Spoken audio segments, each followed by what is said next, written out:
Ya, Pak Aswi tadi ada ini untuk Anda.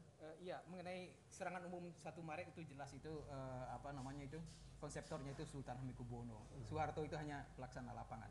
Tetapi yang menarik ada buku yang baru keluar, buku dari Hari Puze itu tentang Tan Malaka. Bukunya tebalnya 2.200 halaman. Coba bayangkan 3 jilid dan kebetulan masih dalam bahasa Belanda, belum diterjemahkan. Nah, ada beberapa yang baru mengenai peristiwa Madiun. Yang pertama yang mungkin kita sudah tahu bahwa ada sebuah biografi yang dulu tentang Umar Wiradikesuma yang tidak boleh beredar.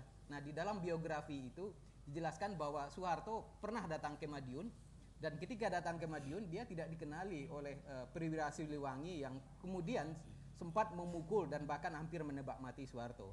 Nah, bagian itu dihilangkan di dalam biografi atau sehingga menyebabkan biografi Umar Wiradikesuma itu tidak diedarkan.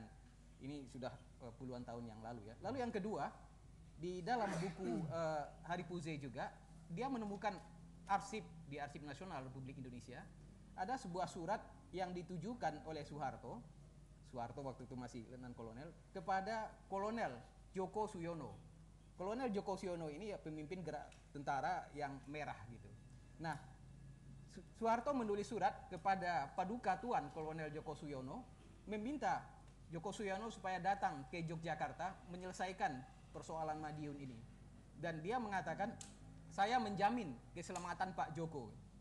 Artinya apa? Artinya Soeharto ini bukan dalam posisi sebagai orang pemerintah. Jadi dia bukan orang Siliwangi, juga bukan kiri juga. Dia berusaha di tengah-tengah, dia mengambil kesempatan di situ sebagai penengah, tapi yang memperlihatkan juga bahwa Soeharto ini bukan orang yang pasif, tapi dia sebetulnya sangat-sangat memanfaatkan kesempatan.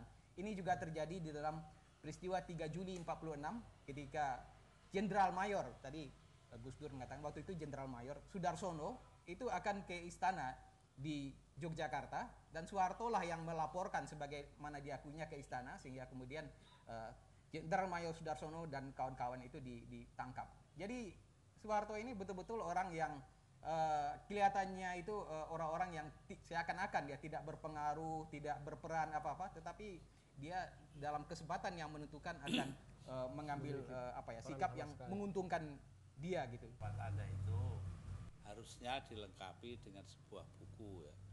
Buku ini ditulis oleh lurah tempatnya Jenderal Sudirman ngungsi di Gunung Lawu. Nah, di situ di buku itu diterangkan bahwa dia bonceng sepeda ya, dibonceng Suparjo Rustam. Waktu itu menjadi ajudannya Jenderal Sudirman. Turun sampai Klaten. Dari Gunung Lawu sampai Klaten. Di Klaten beliau naik mobil angkot itu terus ke kota Jogja. Nah, si Pak Lurah itu nunggu di Klaten 2 hari. Baliklah si Suparjo Rustam ini. Udah, terus dibonceng balik ke Lawu. Nah, itu ngomong dia. Nah, ini menarik sekali. Soeharto itu kurang ajar katanya. Karena mestinya Sultan Hamengkubuwono sudah menetapkan bahwa Jogja harus diserang pada tanggal 28 Februari. Tapi karena Soeharto pengen nggak mau kalau itu pikirannya Hamengkubuwono yang jadi. Nah, hanya karena itu terus dia menetapkan sebaiknya 1 Maret saja. Dan akibatnya 300 perwira kita meninggal ditembak Belanda. Nah, ini kenyataan buku itu. Saya lupa judulnya, cari aja. Lurah tuh Gus ya ini. Lurah, buku itu biru. Ya, cari aja. Jadi itu ada memoir satu kenang-kenangan Pak Lurah. Saudara, tadi kita sudah mendengarkan perbincangan antara Pak Aswi dengan Gus Dur soal pembakaran buku-buku sejarah di Depok dan juga di beberapa kawasan di Indonesia.